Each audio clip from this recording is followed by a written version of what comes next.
guys, welcome back to Sunspec Creations. Oke, assalamualaikum guys, welcome back to my channel. Nah, sesuai janji sebelumnya, di video kali ini kita akan lanjut ke bagian pecah pola busananya. Masih dengan desain yang sama yang ini. Kalau busana dengan desain seperti ini, gimana kak pecah polanya? Nah, pecah polanya itu seperti ini. Dan selain pecah pola ini, inilah awal tahapan dari cara membuat rancangan bahan dan harga kalau kalian itu masuk dunia perkuliahan. Jadi pertama yang harus kalian buat itu tadi desainnya. Yang kedua ini analisa desainnya. Habis analisa desain biasanya ini ada pola dasar dulu. Kalian itu pakai pola dasar apa? Jadi nanti dibikin pola dasarnya. Gambaran polanya itu kayak gini, pola yang ini. Tapi belum diubah. Kalau di sini kan saya udah langsung pecah pola nih. Pecah pola skala 1:6. Nah, ini macam-macam ya guys. Bisa skala 1:6, 1:4, 1:8 atau 1:2. Di sini saya pakai 1:6 biar muat di kertas A4. Oke, kita mulai yang pertama ini pola dasar bagian depan. Pola dasar bagian depan ini itu yang bagian sini, yang dalam. Bagian yang biru ini di dalam sama kain pink dalam ya. Nanti untuk bagaimana cara membuat pola dasar atau pecah pola kita belajar di video selanjutnya guys. Hari ini kita belajar aja gimana nih penampakan pecah pola dan gimana nih penampakan rancangan bahan dan harga dari awal sampai akhir. Jadi ini dia.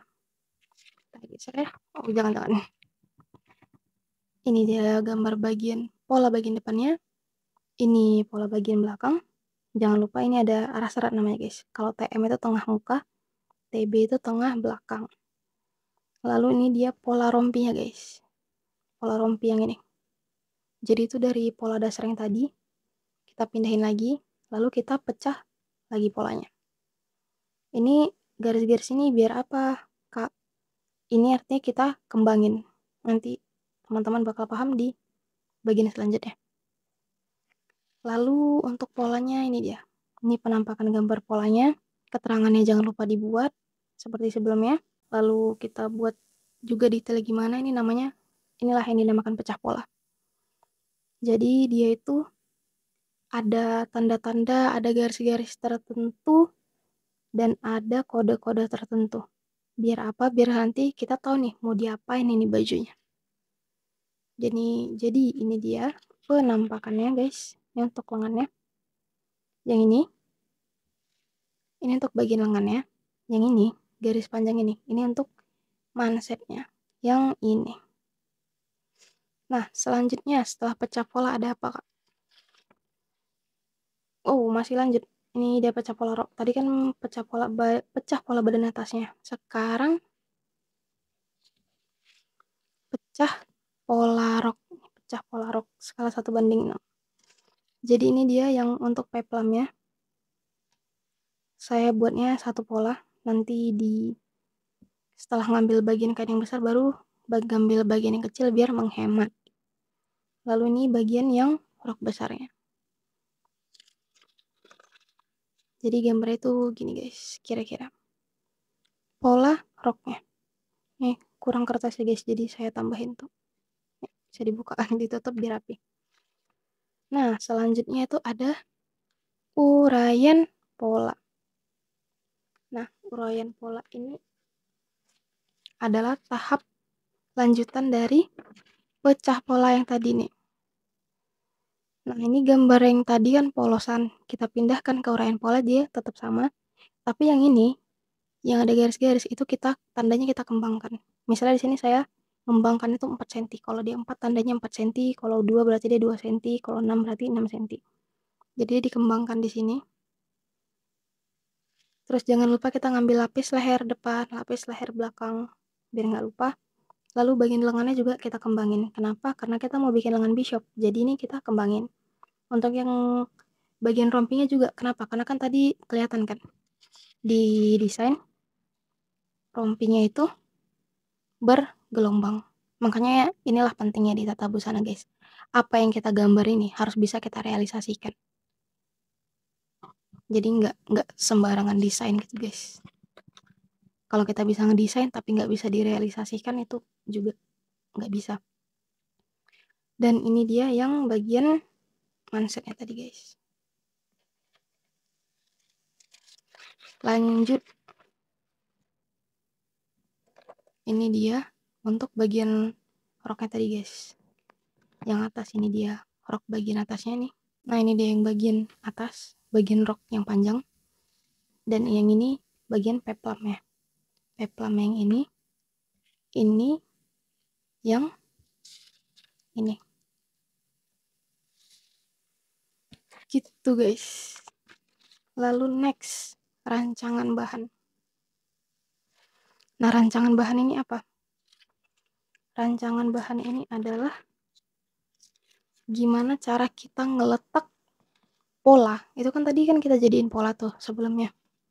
Yang ini kan udah kita jadiin pola nih, udah kita gunting lah di koran atau di kertas pola. Lalu untuk pindahkan ke kainnya, peletakan pada kain itu gimana? Seperti ini. Jadi kertas coklat ini ibaratnya kain asli. Lalu yang pink dan biru ini adalah pola yang udah kita buat dan akan kita letakkan di kain. Kak, kenapa nih ada merah ada biru? Nah, merah ini artinya pola depan, biru itu artinya pola belakang. Tapi kalau misalnya depan belakang sama kayak rok ini dibikin merah aja. Kecuali yang benar-benar belakang kayak pola belakang gitu. Jadi seperti ini guys penampakannya. Ini ada bagian pola belakang. Jadi itu kita naruhnya harus hemat. Kalau misalnya kita lipat kain selebar ini nih, kita letakin dulu yang paling besar, baru yang paling kecil. Kalau misalnya ada sisa nih, kita coba-coba muat enggak gitu. Jangan lupa juga tulis kampungnya dibuat. Dan ini kita bakal tulis nih. Misalnya nih kayak gini, 2 kali 126.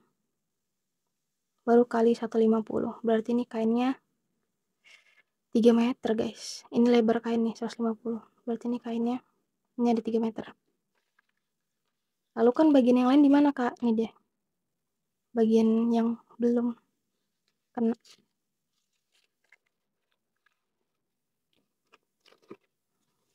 Nah, ini di bagian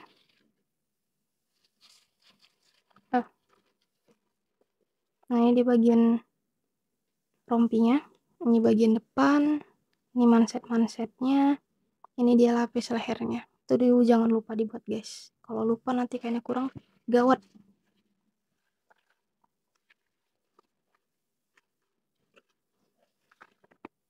Lalu itu tadi kan bahan kain satin, yang ini yang bahan brokatnya guys. Jadi kalau misalnya ada brokat dibikin lagi nih, beda lagi kainnya karena kan realitanya juga seperti itu ya. Kainnya beda lagi, lalu kita letakin lagi apa aja pola yang kita butuhkan di kain brokat. Jadi dia diletakin lagi nih. Kayak ini pola dasar, baru peplumnya pakai brokat, lengannya separuh pakai brokat, dan mansetnya pakai brokat. Jadi itu jangan lupa diletakin guys. Kemudian furing. Nah, di sini tuh saya pakai furing. Jadi furing itu apa, Kak? Furing itu adalah lapis dalam busana. Jadi di sini saya buat lagi pola untuk furing. Nah, sepertinya guys. Sama seperti sebelumnya, lalu kita masuk ke rancangan harganya. Ini dia. Rancangan harga itu apa, Kak? Rancangan harga inilah perkiraan harga kalau kita mau buat satu baju itu. Misal kayak tadi, kain satin rosella yang warna pink. Oh iya, sebelum saya jelasin ini kan ada 3,42 meter. Nah, taunya dari mana nih? Dari rancangan bahan tadi. Dari rancangan ini tadi. Dari sini, dari ngebuat ini nih. Kita jadi tahu nih, kain yang kita butuhkan berapa tuh. Yang tadi saya tunjukin 2 kali berapa. Itu kan 3 meter. Berarti kita butuhin tuh segitu. Jadi yang kita butuhin tuh yang dipakai 3,42 meter. Tapi kan nggak mungkin kita belinya 3,42 meter. Jadi yang kita beli itu 3,5 meter. Nah, harga satuannya pada saat itu harga per meter nih 28.000 per meter. Lalu karena kita belinya 3,5 meter, jadi totalnya berapa? 98.000. Gitu juga untuk kain tule brokatnya. Kita butuhin itu 1,08 meter. Kita belinya 1,5 meter. Harga satuannya 40.000. Jadi totalnya 60.000. Kak, kan ini cuma 1,08 meter. Kenapa belinya 1,5 meter? Ya karena kita nggak bisa beli 1 meter aja, otomatis bakal kurang. Jadi mau nggak mau kita harus beli 1,5 meter daripada kurang. Lalu ada piselin itu kain perekat di busana, itu 1,5 meter, 1 meter kita butuh 1,5 meter. Butuhnya itu sedikit sih, tapi kita belinya itu 1,5 meter, nggak bisa kurang dari itu. Harga semeternya 8.000, jadi kita hanya bayar 4.000. Lalu ada resleting Jepang 1 buah, harganya 9.000. Ini yang bagus ya guys, yang YKK. Lalu benang 2 buah, karena pakai merah dan biru, pink dan biru kan. 2 buah, karena butuhnya 2, yang dibeli juga 2. Harganya 2.000, totalnya 4.000. Lalu ada kancing 2 buah, yang untuk di tangan kan, kanan kiri. Belinya 2 buah, satunya itu 500, jadi totalnya 1.000. Nah nanti itu di sini dijumlahin guys. Karena ini kemarin hanya proyek PKL, laporannya ini nggak perlu dilaporin, jadi saya lupa ngejumlahin, tapi nanti harusnya dijumlahin guys, jadi kita tahu satu bajunya ini tuh berapa. Ini kira-kira kenanya nggak nyampe 200.000 sih gitu. Jadi modal yang saya butuhkan untuk ngebuat baju itu 200.000, tapi itu lain lagi sama listrik, ongkos, dan lain-lain. Makanya kalau kita usaha itu harus kita masukin ke sini. Oke, jadi itulah dia ya guys, sekian dari saya gimana cara analisa desain dan ngebuat rancangan bahan sampai rancangan harga yang ada. Ini semua. See you next video. Kalau ada yang mau ditanyain bisa tanya di komen. Sampai jumpa. Terima kasih sudah menonton video ini. Sampai jumpa di video selanjutnya. Jangan lupa like, comment, share, and subscribe ya guys. Dadah. Assalamualaikum.